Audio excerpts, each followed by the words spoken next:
Welcome to Highly Affected by Her Surroundings, the podcast where we reveal how your environment can make or break your day. Hosted by me, Nicole Rowe, owner and lead designer at Our Nixon Interiors.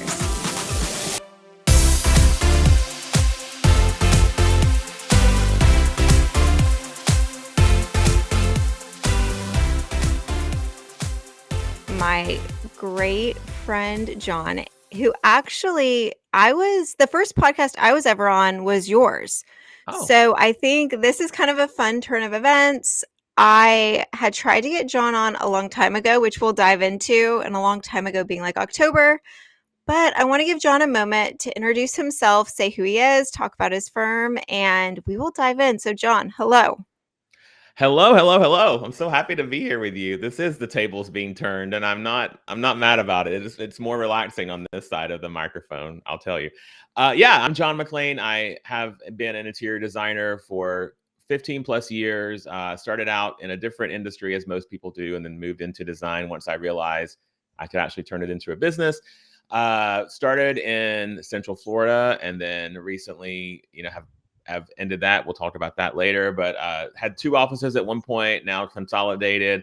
But I also do business coaching for designers because I just sat and I was thinking like, gosh, there's so many things that I wish I had known when I first started and that I, did not know, and I tried and failed. And if I could at least keep one or two people from having that same issue, then it would be worth it. And luckily now it's been hundreds of people who have had results from that. And so I'm really enjoying helping people in the business side of their design firms and to really grow that. And I'm also a furniture designer as well. So I have a collection coming out in the fall. We'll be launching that at High Point Market, and that's really exciting. So it's a lot of ways to have, different creative avenues with your life and not just stay on one path the whole time. It makes it more fun. So you just dropped a few fun nuggets of information that I'm going to circle back to. But I wanted to give a quick how we met. I've said it on your podcast on my side of it, but I want you to say your side of it because I'm curious if it's as crazy as mine. I wouldn't say it's crazy. I would say it was kismet. I feel like people that are similar mindsets really are attracted to each other, and it's just we instantly were like, I was like, okay, I like this girl. Like, she is straightforward. She's easy to talk to. I feel like you put up no pretenses about yourself. And we met actually at another friend of ours, Luann Nigera's conference, where I was speaking and then you were attending, and which I think we were all attending because we learned a lot from that. It was so great. But yeah, I love, like, after the chats were happening, we would just chat with people in the audience, and you and I just instantly gravitated toward each other. And I was like, I like this girl a lot. We have a lot in common. I love how you left out socially awkward, harassment, all the other things. Maybe that's what I was gravitating towards. Maybe I am too. I just put up a fakeness of it. I don't know. Maybe I'm just fake it till you make it with my personality. I don't know. No. Seriously though, like you were not. You were just genuine and honest. And I think when you see another person, and this can go to clients too, when you see someone who is really just being themselves, for better or worse, that is the way to succeed. That is the path to success, when you can truly just say, this is me. If you like me, great. If you don't, that's okay too. The people who do will be around me. And I think that's how we did connect, is on that genuine level, because I learned a long time ago that you can't be fake, and you can't be someone else other than who you really are. I think that's a great point. Like you said, not only in friendships, but for clients. You've been in this industry for a while now, and you have the luxury of taking on the clients or the projects that you really feel drawn to when you want to do it. So let's kind of go through the history of your firm, when it started, and kind of what you're transitioning to now. Mm-hmm. Yeah. So when I started like everyone else. It was basically, I love design. I want to make a living out of this if possible, but how do you do that? And I just started working for friends and family. And then I got on one HGTV show, which was like a long time ago, like 2008, 2009. And then I started getting these emails. It wasn't really social media back then as much, so it was more emails or people, tracking you down somehow with your phone number. And then they were saying, "Hey, can you come to New York and talk to me about my apartment? And can you come to Miami and look at my house?" I'm like, "No, no, no, no, wait! I'm just playing a designer on TV. I'm not. I have another career." And they're like, "No, we love what you did. We love your personality. We connected with you." And I was like, "Okay, can I really make a living out of this?" So I started doing all of that, and I started going to these people's houses and started traveling to, really see if this could become a career. And then they started paying me, and I was like, "Okay, cool. Let's take this to a new level." And then it ended up, I started a little bit on my own, and then I worked for another firm, and then I went back out on my own, full time. And that was when I was really, that was when everything hit the fan. You're like, okay, it's either fight or flight now. You gotta figure this out. And the firm that I worked for had a retail store, and I saw how many clients that brought in here in Los Angeles, and I was like, wow, that's a really cool concept. So I started in that aspect, kind of following what worked for them, and I opened up a retail store with a lot of custom pieces and a design studio in the back. And then before you knew it, the design studio went from, this little place in the back of the store to almost the entire store, like 3/4 of the store. And I had a little vignette in the front because my store was teeny tiny, and I had a little teeny vignette in the front by the time I was done, because I had to hire more people to kind of keep up with the client demand. So that's how it started. And then started branching out to California. So I was in California, moved back to Florida for my first retail store, and then I decided to throw in a few clients in California. And then that ended up having two offices, and then that went on for a long, long time, several years. And then I just recently encapsulated all of those into one little location to make my mind and brain happy, and being, as you said, a bit more selective about who I work with. And I would say, like, having your Central Florida location and having your California location are 2 very different vibes, 2 very different kind of clienteles and expectations, and making the decision to no longer take on, the Central Florida clients was probably a really big deal. It was. It was a big deal. It was very bittersweet. I had an amazing team there, so talented and so good. And it was hard to say, "Hey guys, in 6 months we're going to be wrapping up this office and closing it down." And I wanted them to be able to move forward and find their own pathway as well, because as you know, when you have team members, they become part of the family as well. So that was difficult. It was also difficult because it was my first official design studio, to let that go. But, real talk here, when I was just waking up every day in a panic and like frustrated and exhausted and like trying to keep up with everything that was happening with my team there, and then tons of projects here in LA, and then a small team here. It was just, honestly, it was more than what I had wanted. And growth doesn't always mean that you're going to be hugely successful in all aspects, because if your growth is contingent upon losing some mental stability and sleepless nights and waking up worrying about something, no matter how much your systems and processes you have. And I mean, you know me, I'm huge on systems and processes, and we did have those, and they were working.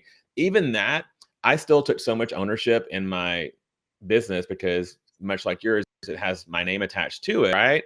And it was just so stressful to think like I am now having to really totally be responsible for two places and the success of both of those places, when I really stopped and asked myself, like, why am I doing it? What was the purpose? Was it because I wanted to impress someone? Was it because of money? Was it because, I was truly getting intrinsic value from it? And then when I realized that I wasn't getting as much pleasure out of it that I used to have from it, then I realized it's time to analyze this. And so I spent a good year going through everything on paper and in my brain, and the pros and the cons and all the things, and trying to figure out if that really was the right decision, because it was such a huge decision. And at the end of the day, I'm so happy that I did it. It was a great decision, and it has opened myself up to many more opportunities. And when you take out the to-dos and you put in the want to-dos, it really changes how you can plan your day and plan your life. I think a good point of that too is designers, we do have egos. And we do, have to almost feed these egos, whether it's being published or getting interviewed, or heck, we both have a podcast. And it's trying to make the decision, like, am I doing this for my ego, you know, Mhm. or am I doing this because this is making my life better? And for you having the 2 time zones, like knowing that you have teams and projects where it's 6 AM at 9 AM or vice versa, I'm sure it was really hard to turn off.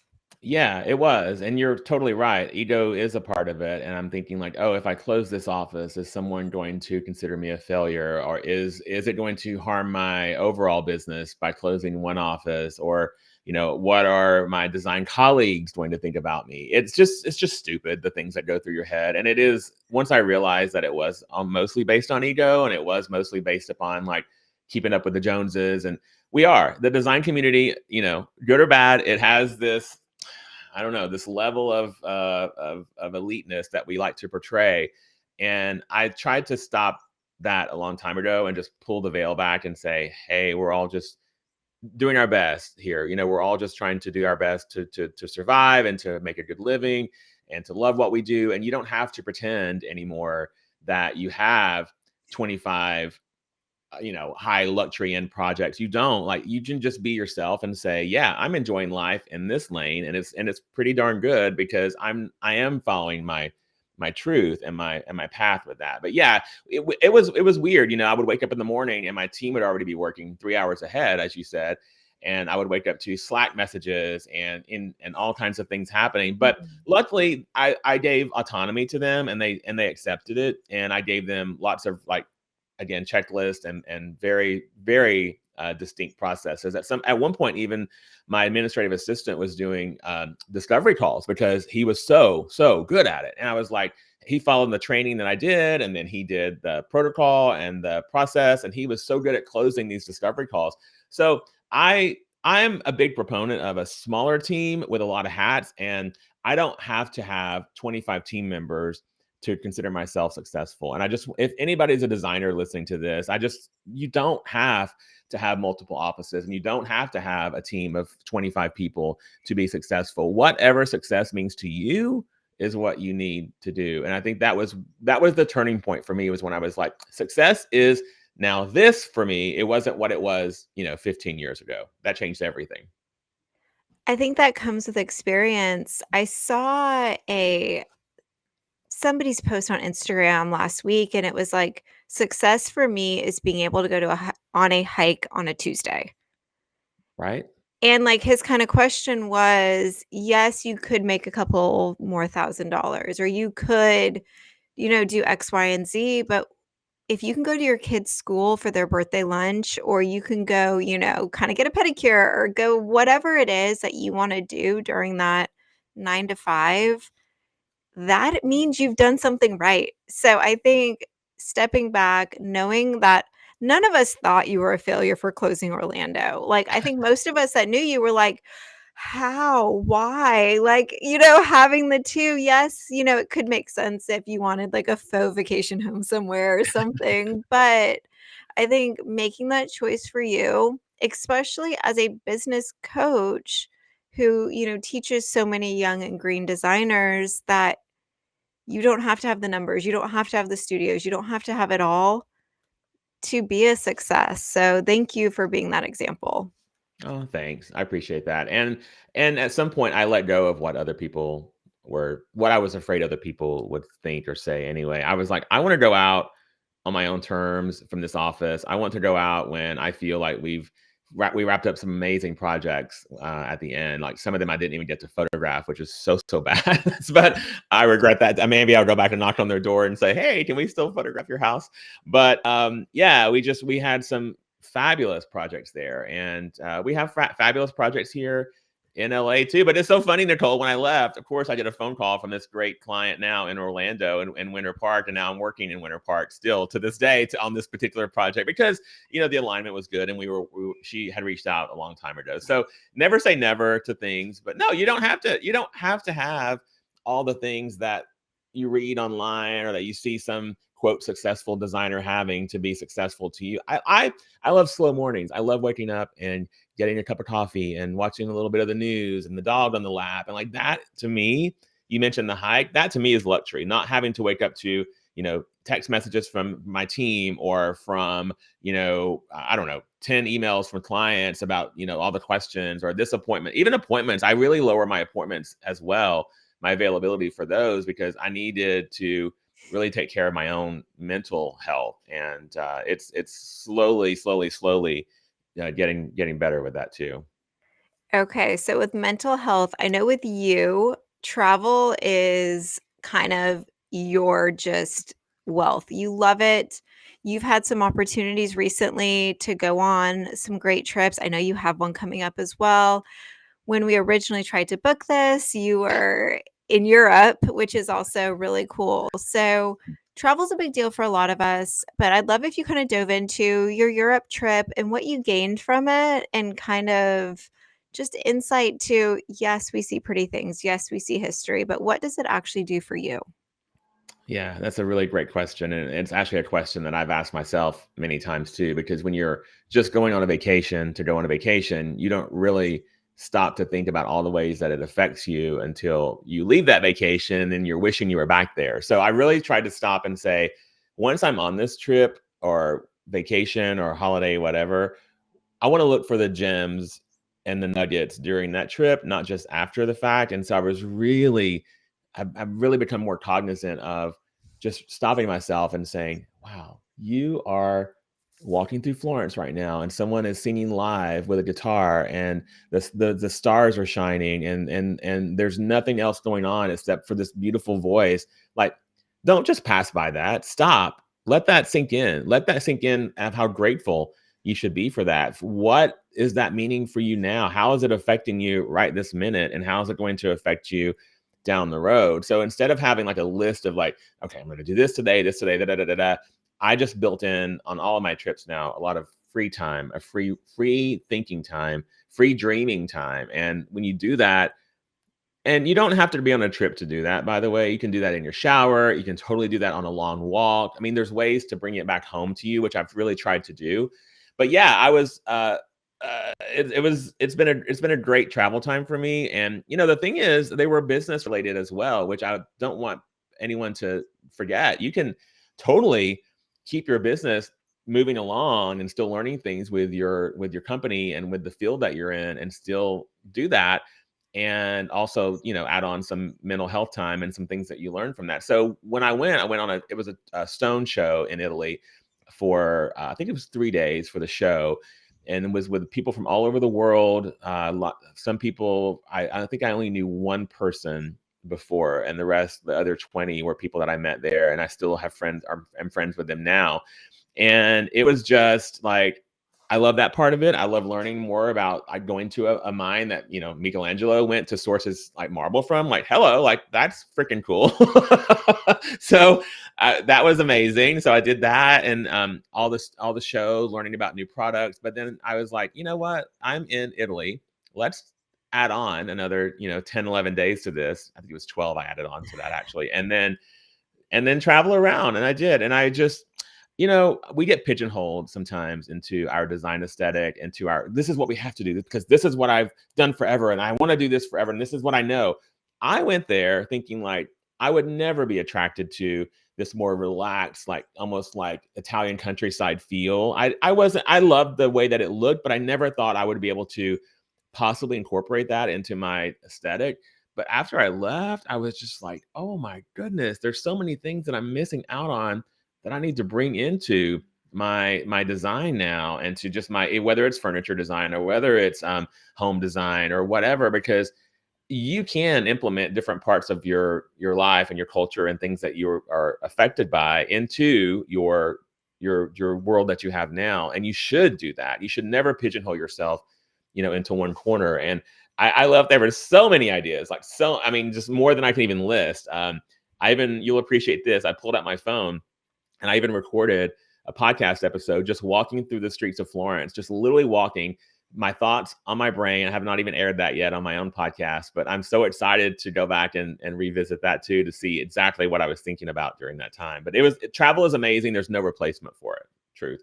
Truly. The marble experiences you had while you were there, you documented them very well and you shared them. I think people forget what marble and quartzite and the natural stones actually are. I think Yes. everyone has a hard time envisioning like what a stone quarry is. And I try to share that with my clients, like, this is literally how it comes out of the earth, but to be able to be in your shoes and see these massive blocks being cut and literally tumbled. They, like, let them just fall over, and it's insane, but to see that beauty in raw form and then to see the amazing things they've made out of it, how could you not be inspired? Truly. And the thing too is I think a lot of clients and designers go to a showroom and they see a slab for let's stay on the stone subject for a minute. They see a slab and they're like, "Oh, that's going to be the exact slab that you put into my house because there's the veining and there's the coloration." And no, the beauty of it is natural and it is something that's going to have distinctions based upon where it is quarried and how long it's been in nature and where's there water flowing through. I mean, there's so many things that affect it.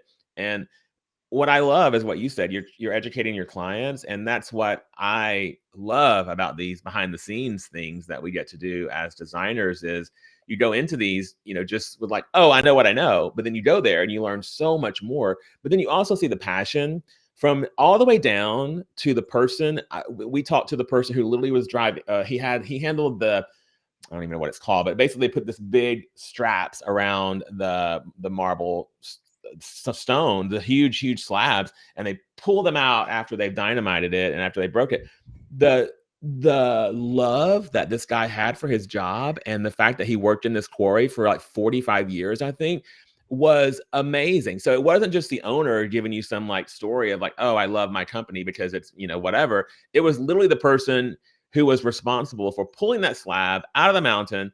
And I can go back to my clients and say, you have no idea the travel journey that this stone has come from to get to your kitchen counter or your bathroom counter, right? Because it has literally gone through hands of love to get here. And I think when you bring those stories into it, it really personalizes it for your clients rather than just trying to rush.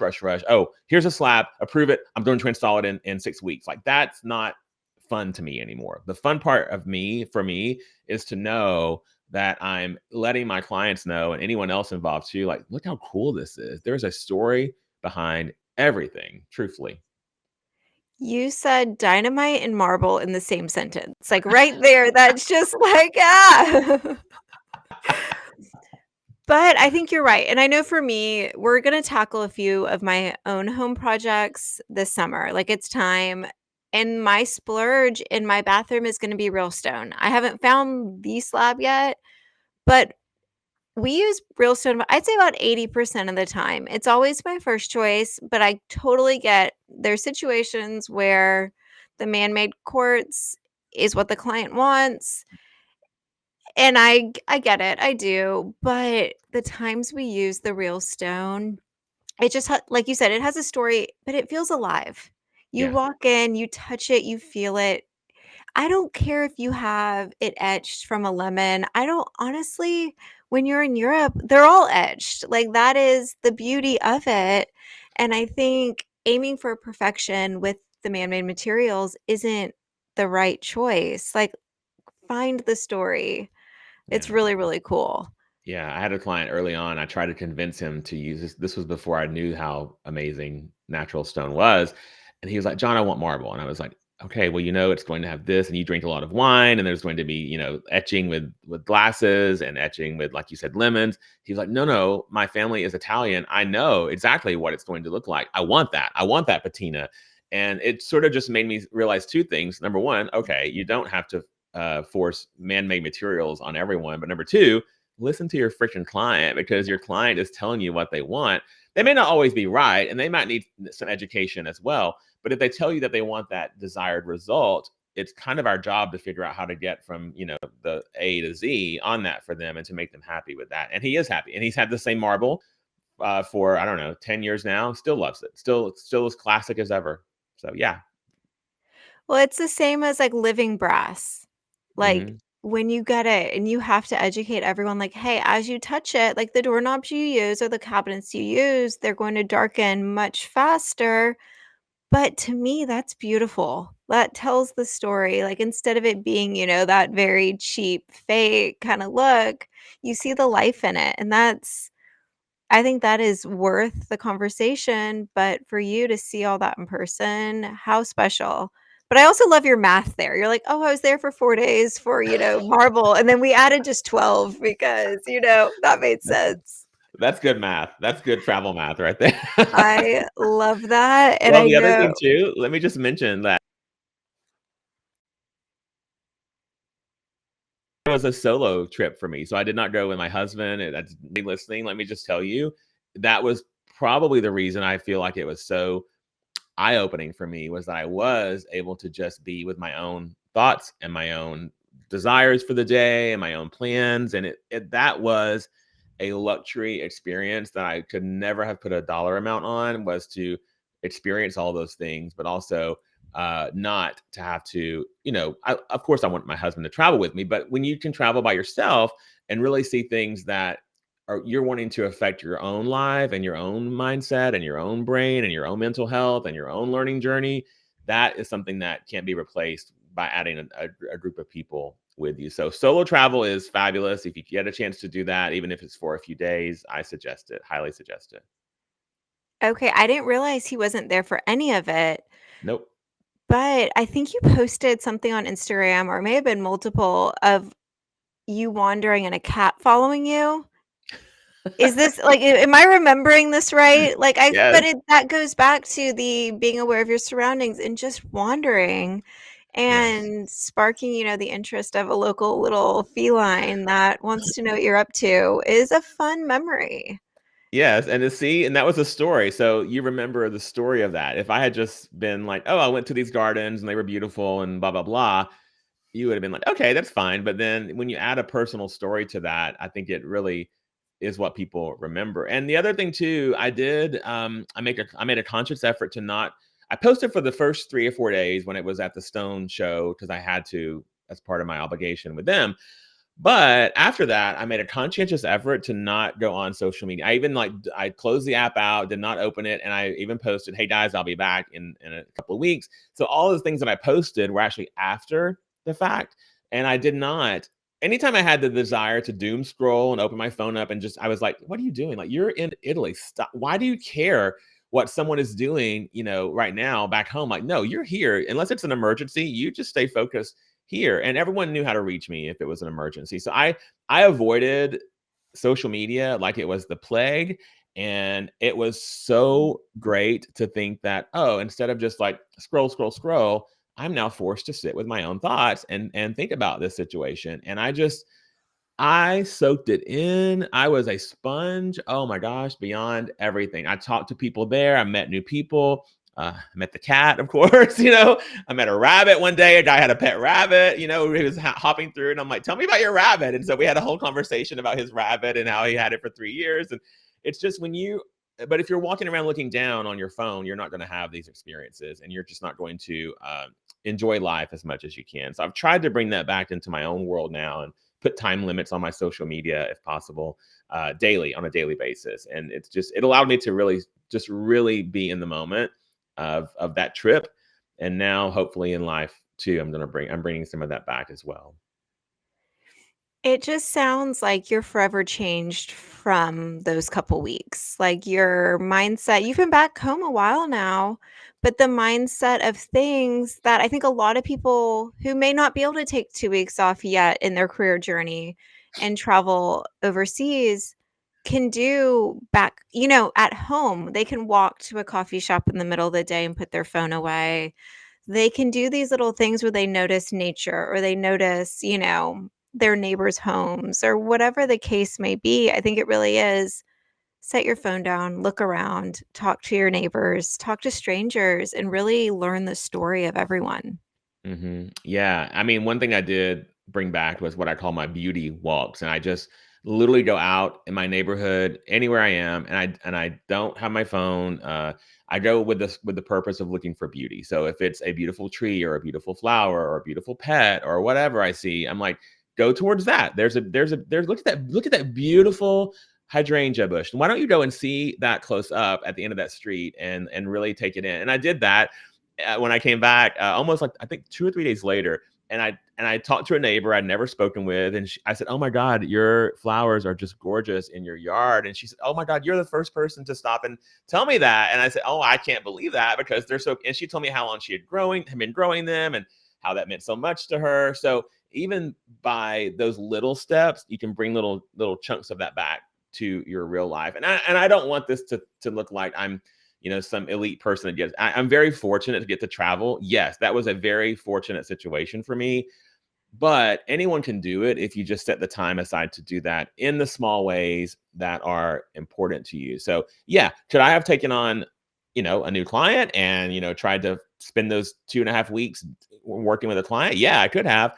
But when I come back from something like that, would I come back the same way? No, I would not be affected in the same way. It would be a totally different situation had I spent that time working than I spent that time really, going deep inside myself and really thinking about what I need in life and what I need in my business, not what everybody else tells me that I need, but what I need in my life and what I need in my business. And when I need a little respite in my brain, sometimes I'll just stop and think about a walk that I did there, or think about something beautiful that I saw, or a tour that I went on.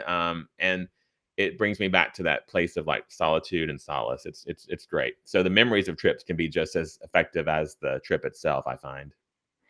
I agree, and I don't think any of it was brought up to make you or anyone else feel any less for the ability to travel that way. I think it's just a good reminder of maybe drive, 30 minutes away and go to a new coffee shop and walk through a neighborhood, or, take the few moments to compliment a neighbor or even just someone walking down the street, because those words mean a lot to people, and they may have put a lot of effort into getting dressed that day and no one said anything, or they may spend every weekend in their garden and no one has complimented, how it looks, but that's like could be really life changing, or at least that day really make that one person and yourself for noticing it just, everything just gets better.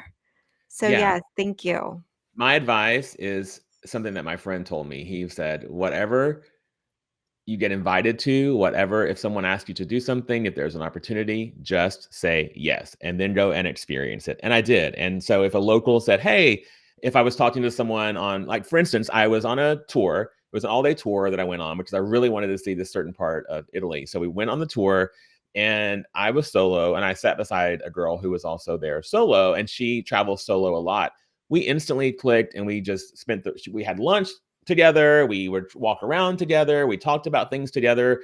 And that led to this friendship that we have. Also, it led to her saying, "Oh my God, I'm a foodie. I love restaurants. So let me give you a list of restaurants in all the cities that you're going to." And she did. So just by being open and not sitting, and I wasn't sitting in the corner cowering, not wanting to talk to anyone. I was just like, I'm going to just live and chat with people. And it opened up everything when I did that. And it's just, be open to life experiences, because you may go into it thinking, "Oh, this is going to affect me this way," when it can actually change your whole path. It can change your whole journey. It can change your business mindset. It can change the way that you deal with clients. It can change the way that you deal with family members. It can change the way that you are speaking with a stranger. It's just, when you are open to those things, it is truly just a gift that you get back from other people when you're open to chatting with people, and to new experiences in general. So please be open to new experiences. They can change everything for you. That is so true, and what great wisdom, and I think learning from your example is just it's fun, and knowing what else is out there and making friendships that you'll have, forever potentially, and, you never know what the world's gonna bring. But another thing I wanted to dive into, and if you're watching this on YouTube, I have it in front of me. I'm petting John's book. Cover off. Cover off. So this was a big thing when John released this book. I joked because he made a comment about it. Okay, back to the highly affected by her surroundings. Some of my favorite books I cannot display because with the cover or with the cover off, they just don't work for me. And I don't mean that with any disrespect, but I think it's not always considered when people release a book that I'm a no cover person 95% of the time. and John did it right. It's beautiful. He might be offended because I think there's a little bit of a plant mark on it from my coffee table, but I want to kind of dive into your choices for the book. You talk a lot of how you went through the publishing phase and how you got there. And I know you mentioned you're going to come out with a course that explains this to people, but I want to throw some compliments your way first. When you first look through the book, it almost looks like a collaboration from a few designers. And I say that as a compliment because there's so many design books that when you're flipping through them, it's like the same 3 sofas. It's the same, half a dozen whatevers. They just kind of switch fabric. It's the same style throughout.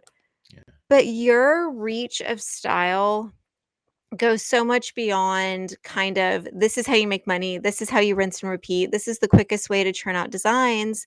You can tell you really lean into each client's vibe and kind of what their true self is. And to me, that's a really big deal. You design for the client and you make it awesome. So I'd love for you to kind of talk through how you figure out what the client really wants because we know people and clients, a lot of times they just show us what they're comfortable with. The same pictures that the algorithm of Instagram and Facebook show them over and over again. But I think you really have this magic ability to pull out their true self and their style. So I'd love for you to kind of explain that. Well, thank you. First of all, I appreciate that. And that was not a skill that I had in the beginning of my career. I just did basically, if they said they wanted red, I would give them red. What I learned was you can blend easily what a client needs and what a client wants with your own style and your own stamp on it. And that is something that I did not fully grasp in the beginning. So as you're developing your style and your quote signature look, um, so many people, as you said, get pigeonholed into that and they're choosing the same things and they're going back to the exact same places for the exact same sofa or that coffee table.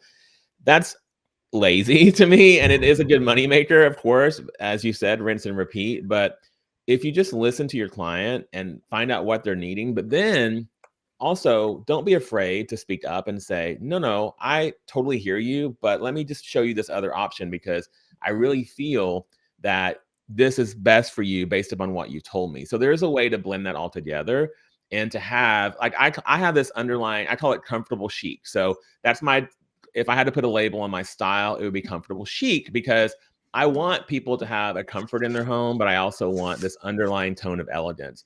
And that is this thread that flows through, that we try to make flow through all of our projects if possible. And if a client says, I want this type of thing, just listen closer about why they want it. Ask them what they're looking for. Is it because they have a pet? Is it because, I had a client who, for instance, she woke up at 4 in the morning every morning without trying. She woke up at 4 in the morning, but she did not want to wake her husband in the bed. And she also wanted to have a place to stay in the bedroom and start to, kind of start her day with reading and whatnot. So we listened to her and we developed this little nook in her bedroom with this like really cool dividing screen that would not allow her husband to wake up when she woke up because the bed was close to the sofa that we designed for her. We made it very deep so she could curl up with her legs underneath her. And she was able to stay in the room with her husband because she loved him so much and she didn't want to get up and start the day yet. She wanted to spend an hour or two in the bedroom. But by listening to her, we came up with a very chic and elegant way to allow her to start her day and her husband to not wake up when she did. So again, that's just an example of listening to them, understanding what they're needing, but also don't be afraid to keep your values on the forefront of everything. I feel like so many people will just listen to their client, do it, and then not consider how it's going to look and how it's going to work. Like you still have to put your expertise into it because you are an expert. You are the person who knows what they called you for a reason. And one question I ask every client on everything that we do, which project of ours drew you to us? Which one are you gravitating towards? And they're like, oh, your whole website. No, no, I need a specific. And I'm like, tell me, because it's labeled very easily on our website. We have the name, and yours too. You have the name of the project. You can go to it. Tell me what you're gravitating towards because you have to have liked us for a reason. So tell me what you're looking at right now that will let me on some insight of what you are looking at aesthetically, not functionality necessarily, but mostly the appeal of it with your eyeballs right now. What makes you like this? And then when you do that, it twists their arm to either show you what they liked, or they're like, oh, I don't know, if they can't pinpoint it, then they might not be the right client for you. If there's something that they're looking at, and if they think that you can do ultra contemporary, and you've never done a contemporary project in your life, that might not be the best client for you, because you don't have to bend yourself to just to take the dollar from a client. But as you said in the book, I wanted to really show all of the various projects that we've done. Some are very colorful, some are more neutral, some are more of like a country laid back feel, some are more very city. But they all have like a theme to them. They all have like, and by theme I mean my design aesthetic is woven throughout all of them. And that's what makes me proud, is to say, yeah, we did this historic home, but look, we also did this brand new build home, and they're both equally, I feel, attractive enough to still feel like it was one of our projects. So thank you for that, and that means a lot. And that was the goal for that. And it was a long, arduous, fun process to put the book together. No, I think even my kids joke that we tell a client, we have to F it up a little bit. If you want a traditional room, great, but to keep it to the level that it needs to be an Art Nixon project, or for them to be happy with, maybe the drapes are more modern, maybe the art is more abstract, or whatever, or if it's super modern space, let's throw in a vintage rug. It can't all just be that one level. And yes, my kids will be like, "Oh, mom says you gotta F it up." And I'm like, "I yes," but it's that thought of, "Okay, let's design something awesome and mix it up a little bit." Because I think it's the same with you, like, you'll do this sleek room, and then there'll be, whether it's candlesticks or pillows or something that you're like, it feels found and collected and well thought out. So I think that's really important. Yeah, and again, back to the story part of it too. If there is something that's important to your client, figure out a way to keep it in the room. I mean, my God, we're not design dictators here. Like you can put something in a room that you're not totally in love with if your client loves it. Like my client loved her husband, as I said, back to that same client, and she had she had these these art pieces. I art very loosely. I hope she's not listening to this, but if she did, she knows how I feel anyway. It was art, and she was like, I love this. This encapsulates our relationship. And so, I said, if you love that, that's not my cup of tea, but if you love that, we will use that in your project. And we put them in the hall, lining there on the way to their bedroom. And she says, John, every time I walk down that hall, I see that art, and it just makes me smile. And I said, that is all that matters. You love it. That is all that matters. And then we could, have our way with other pieces of the room, and, bring in things that we wanted there. But yeah, I think the story part of that is something that we can't neglect. I did my own, it was a condo when I first moved to LA, and it was a mid-century condo designed by a really great architect, Ray Cappy, from the 50s and 60s. And I loved it. And I ended up being, again, back to the travel, I was in Greece, and I saw these pillow covers, and we were on a cruise ship. We just gotten off, and I was like, oh my God, I love those pillow covers. I love them, love them, love it. My husband was like, we're going to the beach. You can't just buy pillow covers now. And I was like, yes, I can, because I don't know if I'm going to find this place again. I don't know if they're going to be there. So I bought 3 pillow covers, and they were like very like Cubist style design, very like Picasso-esque kind of a look. And I brought them back, put them in the condo. We filmed, we photographed it, put them on the website. It ended up being on El Decor. And then so many people, the thing that they gravitated towards was those pillows. And I could tell them the story of like why I fell in love with them, what I loved about them. And now, Nicole, I see those pillows like so many people globally, all of these people have those pillows in their collection of their permanent that they've copied, right? Yeah. And I want to feel like I was the first one to see that. But my point is, if you see something that you love on your travels and it makes you happy, find a way to put that into your design, whether it's for you or whether it's for a client, and you'll get so much more reward out of that by seeing that piece in your house every single day. I think that goes along with, like, collections. If the client or yourself has a collection of whatever it may be, collections make stuff beautiful. So if it's, just one random, kind of vase, but if you've got multiples and you can style them on a bookcase or whatever it is, I think collections from your travels is special. And same with art. Like, we always try to leave a few blank walls, as I know you do, so that the client can, go to an art fair and find something they love or go on their travels and, kind of pick it up because it is nice to have those moments and those things that make you smile. Yes, totally. And listen to the client if they say that that's important to them. So you're in your book, you have a ton of photos, obviously, and you used a bunch of different photographers, which I know can be challenging, but I think they flow really, really well together. And I know I had messaged you, it was probably about a year ago now, asking for Central Florida photographer, who to use. Like, I was frustrated. We were doing these awesome projects and they just weren't translating well to photography. And you gave me 2 contacts. You warned me. You're like, "Oh, they're 2 attractive guys. It'll be great. They do a good job." They walk into the first job site, and I was like, "Oh, great. They really are good-looking humans." I felt like I think I broke a glass. Michael will say this. I broke a glass. I dropped his iPad. Like, I was just flustered all day, but I share that embarrassing story because I needed a great photographer, and you did not, like, hide the information. You did not, you're like, "Here's a great guy. He has a great videographer. They're a good team. They'll treat you right." And they drove in, and I've now used them on a bunch of projects. We have them booked out for a few more. But I think photography as a designer, it was a hard thing to swallow price point wise. Hmm. My first, photographers were very affordable and the photos weren't great. When I invested in these photos, we've now been published. We now have these great photos for our website. I think that kind of jump for a lot of designers really needs to be enforced isn't the right word, but like it's important. Prioritized. Yeah. Yeah. Yeah. You should definitely prioritize that. I did the same in the beginning. I'm like, oh, I can take this from my camera that I have and it'll look great. Like, no, and there are some really ugly rooms that, in my opinion, get published in magazines, but the photography is like top notch. And I'm like, oh my God, if that photographer was unleashed in an actually, greatly designed room, like what would that even look like? But yeah,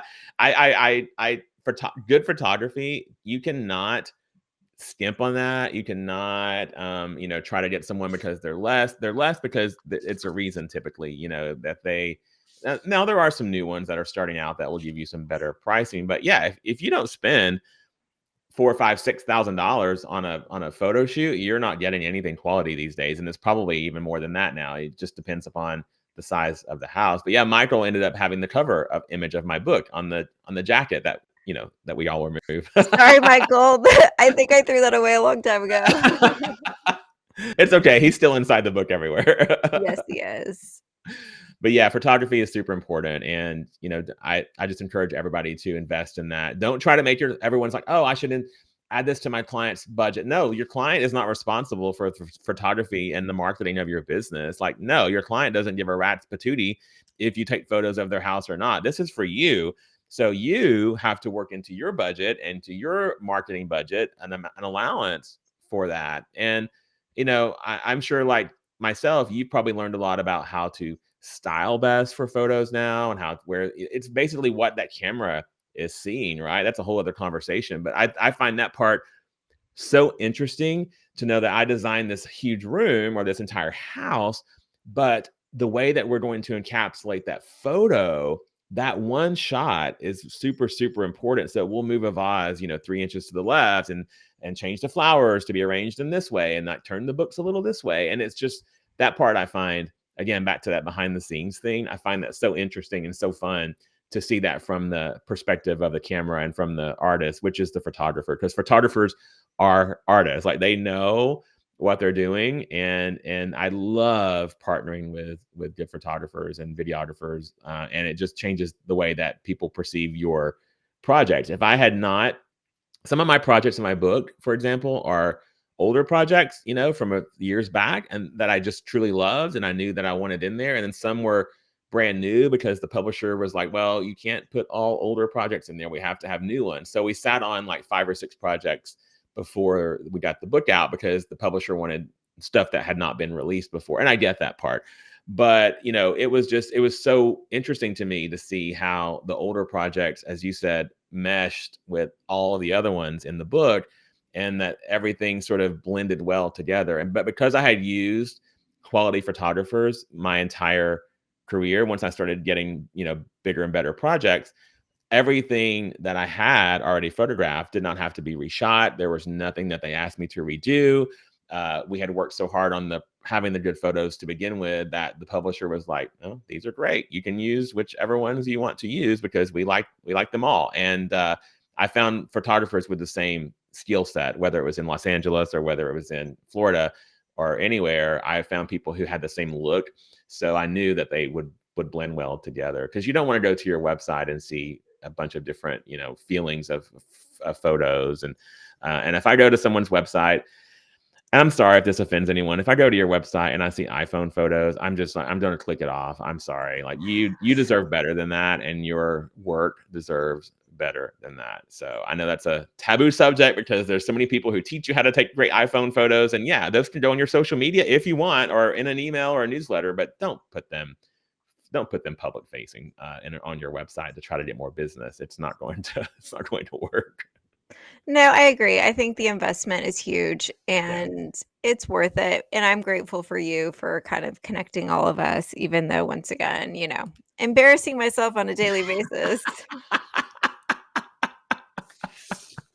Okay. So, last kind of couple questions. One of them just being, what is your favorite personal space? Like, I know you're kind of out in LA area, but like, what is your just happy place where you feel most at peace? I'll tell you, it's changed over the years, and it's not something that probably most people would say. It used to be a living room, you can have family time there, watch TV, curl up with the dog, whatever. Now I just crave to be outdoors so much. I love outdoor spaces. I love just being with nature, and we lived in Las Vegas for about a year and a half, and here in LA we don't have, purposely, when we bought our house here, it does not have a huge front yard, barely anything. But when we lived in Las Vegas, I had a backyard and a front yard, and I just remember as a kid growing up and with my mom and planting flowers and going out, and she would have a yard sale, and then I would bake cupcakes and sell them, like all the things that you do, fun things that you do outside that you wouldn't do inside necessarily. So I just spent so much time outdoors when we were in Vegas, and I loved having that space to go out, and I had my coffee every day outside.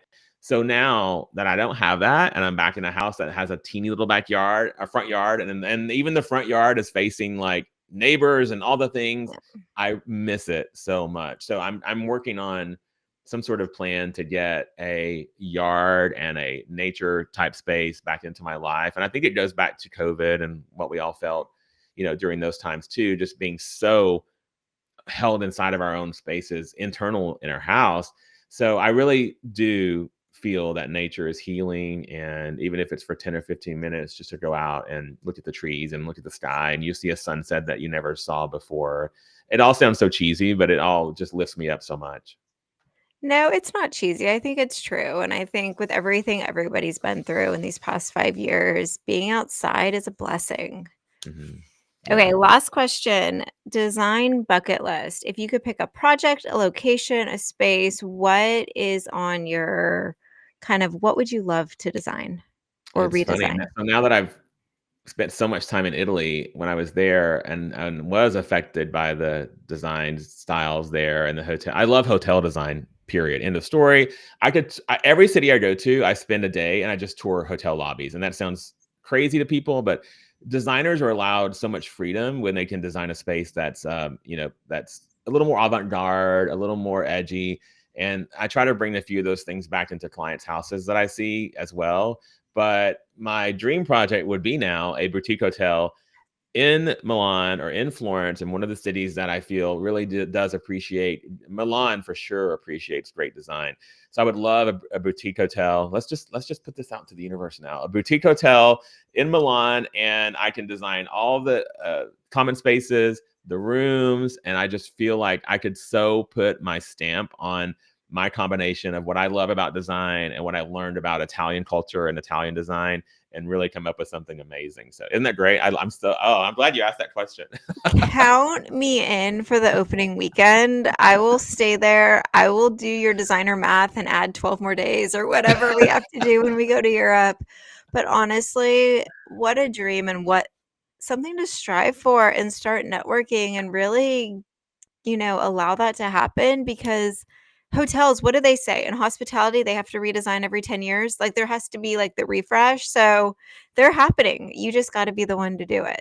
Yeah, I saw several that could use some refreshes, and some that were perfect the way they were. But yeah, I would totally love that. And again, it doesn't mean that you can't. If you see something that you love, you can still bring it back into your design aesthetic now with your clients. And I've done that with light fixtures and with wall coverings and with a certain chair or sofa.